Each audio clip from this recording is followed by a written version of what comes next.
Hey everyone, I'm Ruchi. I'm CEO and co-founder of WarpStream Labs. And today I'm going to be talking about WarpStream. If you're not familiar, WarpStream is a drop-in replacement for Apache Kafka.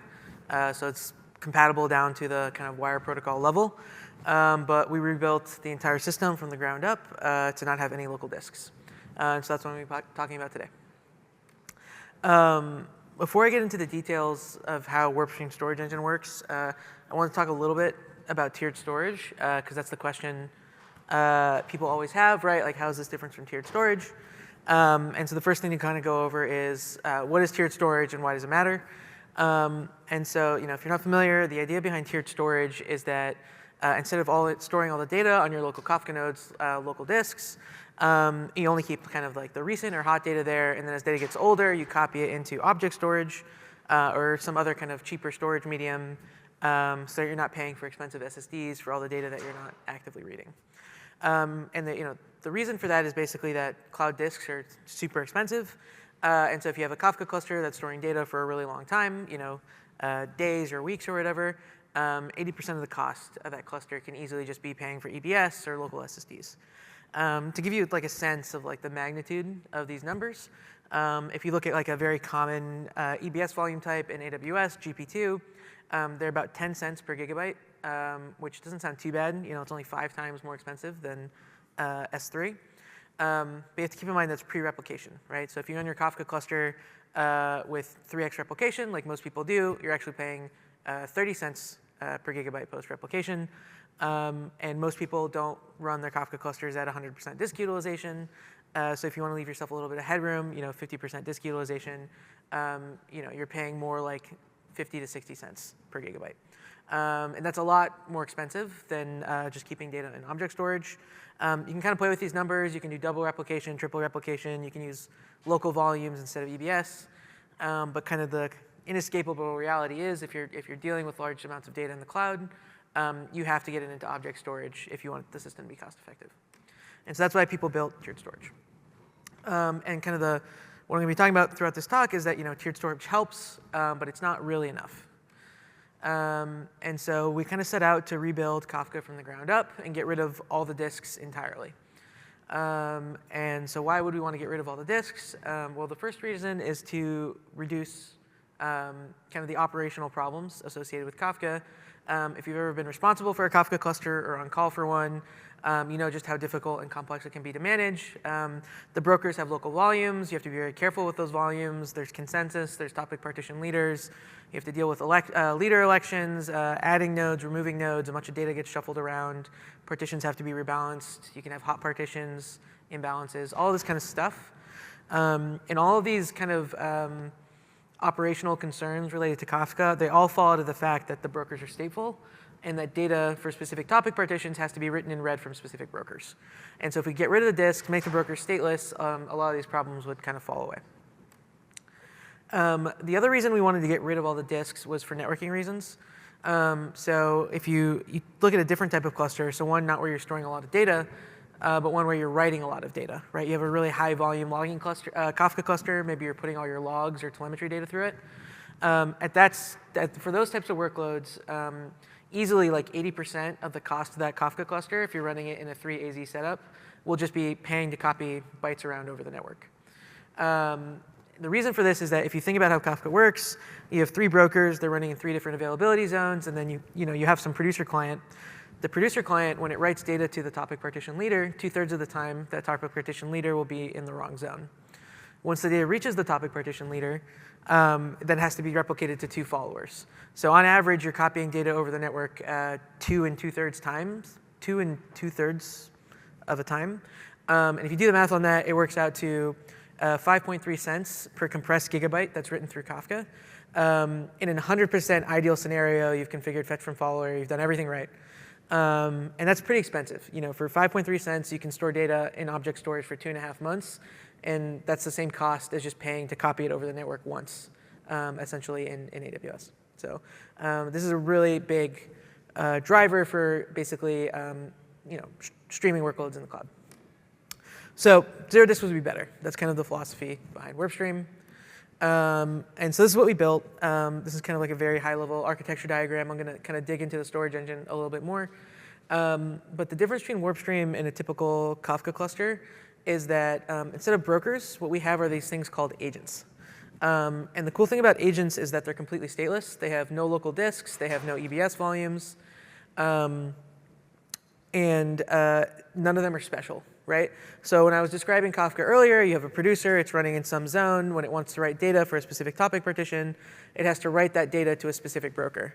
With WarpStream, any agent can write or read data for any topic partition. So they act a lot more like stateless web services or proxies than they behave like database nodes. And so the cool thing about this is that, one, you're not paying for EBS or SSDs anymore. All your data is just stored in object storage all the time. So you get the cheapest possible storage all the time.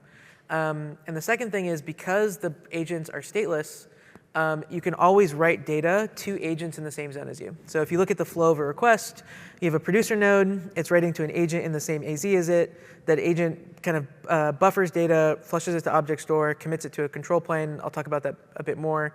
And then acknowledges the request back to the producer. Because we wait until data has been flushed to the object store to acknowledge the request back, you actually get the same durability guarantees as Kafka. They're actually a little bit stronger because object storage has higher durability guarantees than even 3 disks. But you can think of it as being logically the same. And so in terms of how this actually works, before I dig into that, one more thing I want to talk about with cloud unit economics is, so if you just did this kind of naively, right? Like if you just were like made a file for every topic partition or something like that, you would end up spending a lot of money on, you would just replace all the interzone networking fees with like object storage API fees. And the reason for that is, when you build something to run directly against object storage, you kind of have to think about what the cost factors are going to be, right? The problem with using Kafka in the cloud is that, Kafka was designed to run in data centers. When you move it into a cloud environment, the amount of money you're spending on disks and networking, the architecture doesn't make sense anymore. And so when you're designing something to run on object storage, the 2 numbers you really have to understand are that you pay for every put request, so every time you write data, and you pay for every get request, so every time you read data. It doesn't matter how much data you write or how much data you read when you do this. You're just paying for that every individual I/O. And so this put request number, it looks really small. There's a bunch of zeros. But if you do that, hundreds of thousands of times per second, it adds up really quickly. And the other thing to know is that get requests are about 10 times cheaper than put requests. And so if you know those 2 things, or 2 more additional facts, I guess that are important, is that storage is really, really cheap. And networking between VMs and object storage is free. And so if you kind of look at this spec sheet of the prices, it's obvious basically that if you're going to build something to run directly on object storage, you have to do everything humanly possible to keep the number of put requests and number of get requests as low as you can, right? If you can trade space amplification to reduce those numbers, that's great because storage is really cheap. If you can introduce more networking overhead to reduce those numbers, that's great because networking is free. But you need to keep the number of put requests and the number of get requests low. And as I kind of walk through the storage engine of WarpStream, you'll see that everything is designed to minimize the number of object store API requests. So let's go back to kind of Kafka's storage engine for a second, right? So you can imagine you have a Kafka broker. It's the leader for a bunch of different topic partitions. So it has open segment files on its local disks for each of the topic partitions that it's the leader for. It's receiving writes for different topic partitions, and those just get appended to the end of the file, right? That works great on SSDs. That works great on EBS volumes. It even works pretty well on spinning disks, right? If you disable f-syncing. But if you do that on an object store, you're going to go broke really quickly because you're paying for each one of those IOs, and it's going to add up really quickly. So you can't do that. It would work maybe if your cluster had like 10 partitions, but it's not going to work if you have hundreds or thousands of partitions in your WarpStream cluster. And so what we did with WarpStream, the very first step, is we got rid of the concept of individual files per topic partition. Instead, what we do is we make files that contain data from many different topic partitions. And what that allows us to do is decouple the number of object storage API put and get requests that we need to perform from the number of partitions. So if you have 10 partitions or 4,000 partitions, the number of API operations you're going to perform is going to be the same. So for example, let's look at the write path. You have a client. It's embedding a Kafka client. It writes some records. Those get buffered and compressed. They get sent over the wire. They make it to an agent. They get buffered again in the agent for up to 200, 250 milliseconds to do some batching. The agent flushes those records to the object store, commits them to a metadata store, and then acknowledges the request back to the client. That file in step 3 that's flushed to the object store will contain data for all of the topic partitions that that agent received writes for during that 250 millisecond window. So if you have hundreds or thousands of clients writing to hundreds or thousands of partitions, it doesn't matter. That agent will make one file every 250 milliseconds, regardless of what your workload looks like. But by doing that, we've kind of created a problem, right? Because we got rid of the topic partition leaders. We got rid of the individual files per topic partition. That's all cool. But we still need to provide the exact same semantics as Kafka, right? And so with Kafka, when you have a bunch of clients writing data to the same topic partition, eventually all of those writes arrive in memory at the topic partition leader broker. And that machine sequences those batches, determines which one comes first, and the ordering of the partition is then encoded by writing those records in order on disk, right? With WarpStream, I can have 2 different agents that are both writing batches of data for the same partition concurrently. And now we don't know which batch comes first, right? And so the way that we solve that in WarpStream is that we have this kind of architectural split where we separate the data plane from the control plane. And so you can have tens or hundreds of agents all flushing files to the object store concurrently with massive parallelism, writing data for the same topic partitions. But then once those files have been flushed to the object store, we go and commit their presence to the metadata store. And when we go and commit their presence to the metadata store, those operations are logically serialized, right? So writes to the object store, massively parallelized, massively concurrent to achieve high throughput over a high latency storage medium. But then we take all of the metadata, which is kilobytes of data, basically, and commit that to the metadata store. And the metadata store essentially logically serializes all those operations, determines the final ordering, and gives us the assets we need to get back to the client. Another way to think of this is if you are familiar with Kafka, you can kind of think as the metadata store being kind of like remote K-Raft, but like for the entire cluster. So we call this concept separation of data from metadata because the data is processed by the agents, and you can actually write records to storage without yet knowing what their order is. But the ordering will still be imposed later. So that kind of makes the write path work, but we still need to be able to read the data, right? And the really important thing, with just like the write path, we need to make sure on the read path that the number of object storage API requests is independent from the number of partitions in the workload, right? So if we have 10 partitions or we have 4,000 partitions, we need to make sure that the number of S3 GET requests we perform is roughly the same. And so in this diagram, what I have here is 3 agents running in the same availability zone. And then I have 3 different Kafka consumers. One is reading from topic B, partition 19. Another one's reading from topic A, partition 2. And the third one's reading from topic A, partition 3. So they're just reading completely different partitions, basically. And what will happen here is those fetch requests will all arrive. They all arrive at different agents. But it just so happens to be, because I'm showing it in a diagram, that the next bit of data that all of these consumers need lives in the same kind of location and lives near each other in a single file in the object store. And so the agents within a single availability zone, they form a distributed cache with each other. And the agents essentially, they'll route subreads, basically, for the data that needs to be fetched to an individual agent who is responsible for some segment of a file. So in this case, agent 2 is responsible for a 16 megabyte range of file 3. So the blue request, the orange request, and the green request are all going to get routed to agent 2. Agent 2 will then receive one of these requests first. It doesn't matter which. It will detect that the data it needs to read is not currently loaded in memory. And then it'll go and fetch it from the object store, but it'll fetch it in 4 megabyte chunks. So it does like an overread, basically.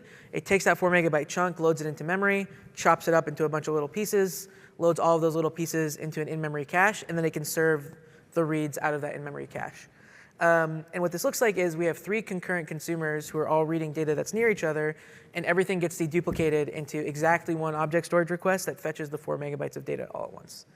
Another way to think about this is it's kind of like recreating the file cache, not the OS page cache in the Kafka brokers, but recreating it in a distributed setting in a single availability zone. So it's kind of like all the agents collectively build a distributed file cache that like maps the entire bucket. Like a lot of analogies to kind of explain the same thing. But it's kind of hard to visualize because in a real cluster you have hundreds of clients and hundreds of concurrent fetch requests. But the way it shakes out is you end up making almost exactly one GET request for every 4 megabytes of data that was written in each availability zone, no matter how many partitions you have or how many consumers you have. And if you do the math on that, that ends up being like very cost effective.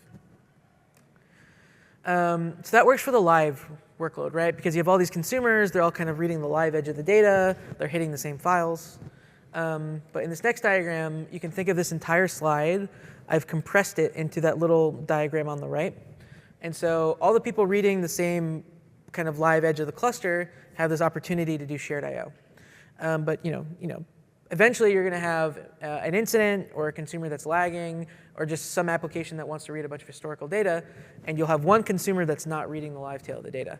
And if we didn't do anything about this, what you'd end up having is that consumer has to read, essentially, has to do one GET request for one file that's ever been written, which would be like really expensive. And if that, you can imagine a pathological workload where that consumer like reads one partition from start to finish, then goes to the next partition and reads that start to finish, and the number of GET requests you would do there would be crazy high. So to solve that problem, we just, we take a page out of the kind of the data lake, data warehousing community, and we just run compaction. And so this is not the same as like compacted topics in Kafka. This is like, kind of really LSM style compaction.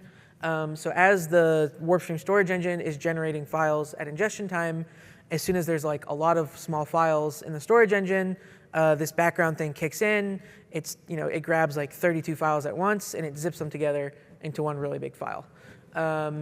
And while we're doing that, we bring data for the same topic that's spread over many different files, and we bring it closer together. And so what that means is by the time this historical consumer comes in and wants to read the data, it's not going to be reading those L0 files that were generated by the ingestion path. It's going to be reading much larger files that have been nicely compacted.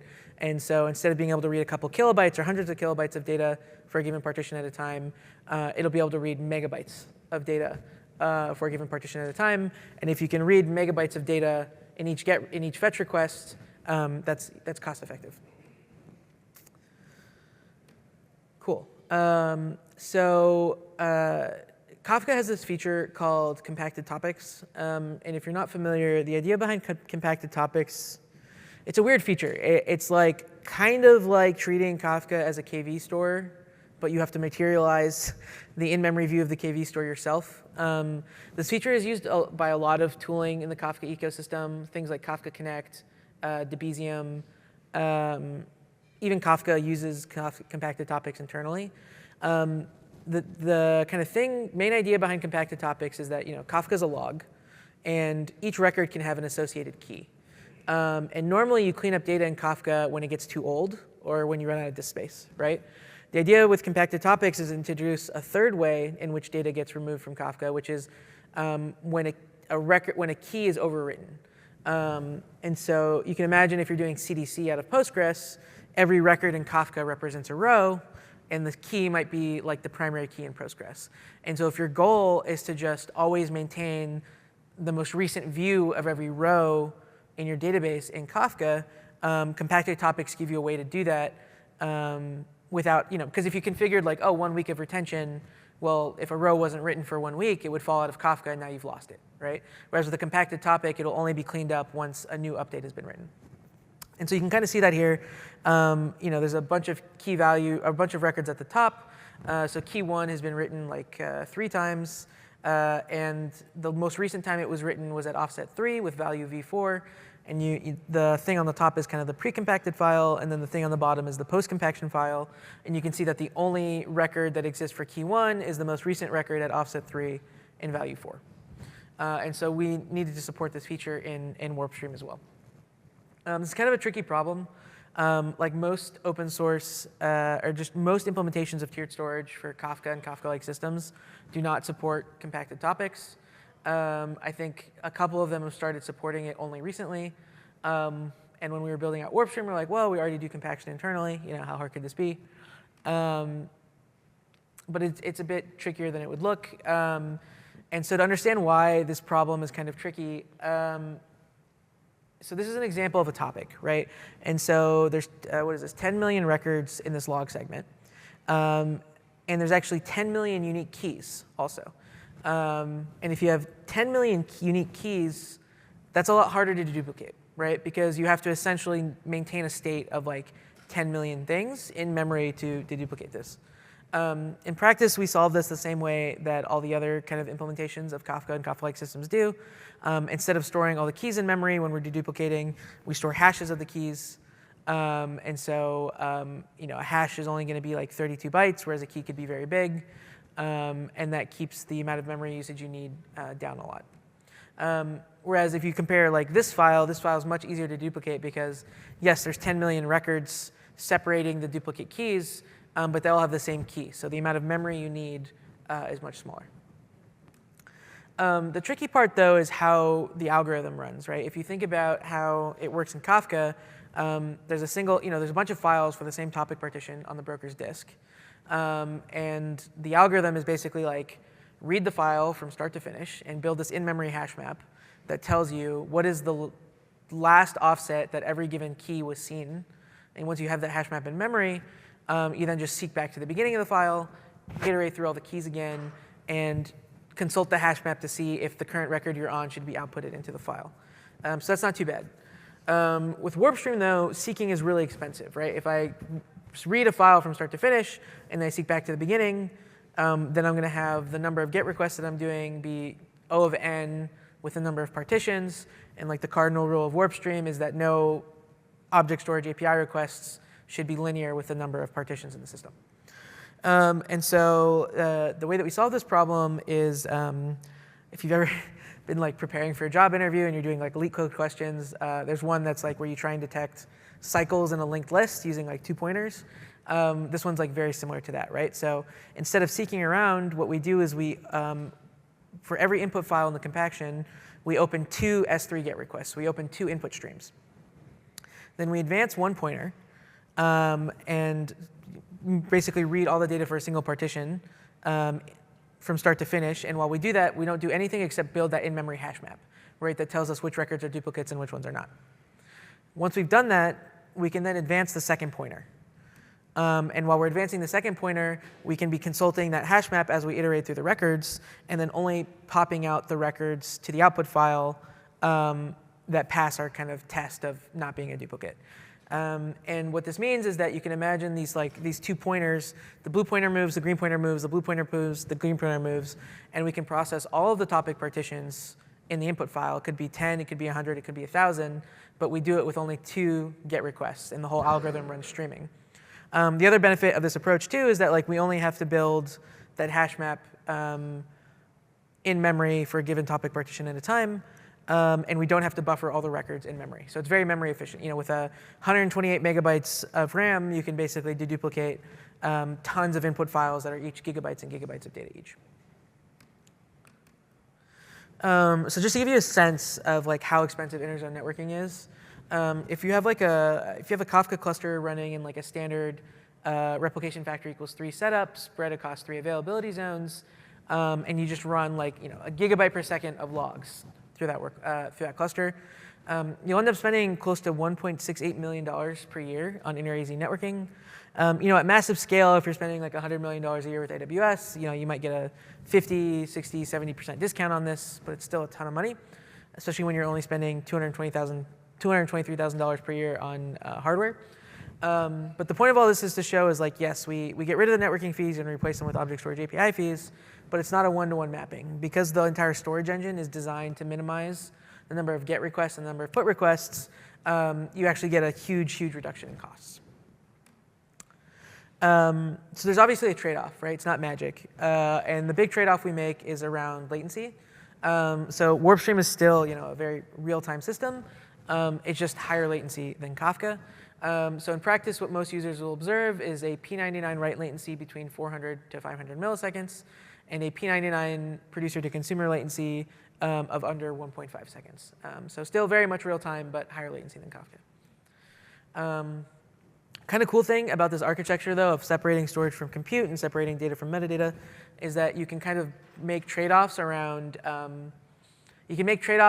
cost and performance by just swapping out the storage layer and not rewriting the entire system. So, for example, in AWS, there's this product called S3 Express One Zone, which, if you're not familiar, S3 Express One Zone is a different tier of S3. So it's the same exact API. It's not the same exact API, but it's very close API as S3. But data is only stored in a single availability zone, but it's extremely low latency. Like, you can write to it and get an acknowledgement back in like 8 milliseconds. Now, we really care about being resilient to zonal failures. So what we do when we use S3 Express One Zone is we write to a quorum of S3 Express One Zone buckets. And so by doing that, you still get all the kind of like durability of traditional object storage, but you get much lower latency. So if you're using S3 Express One Zone, you can get produced latency at the P99 under 150 milliseconds. And you can get end-to-end latency under 400 milliseconds. Obviously, but it's more expensive to do this. And so, but the cool thing is you get like this knob, and you can crank it this way if you want low latency and higher cost, and you can crank it this way if you want lower cost and higher latency. The other kind of big trade-off with storage mediums like S3 Express One Zone is that the storage is really expensive. Like, per gigabyte month, it's like 8 times more expensive. But the kind of cool trick with Warp Stream is that since we're constantly compacting the data anyways, we just land the data into S3 Express One Zone temporarily, and then it immediately, like within 10 to 15 seconds, gets compacted into S3 standard. That's it.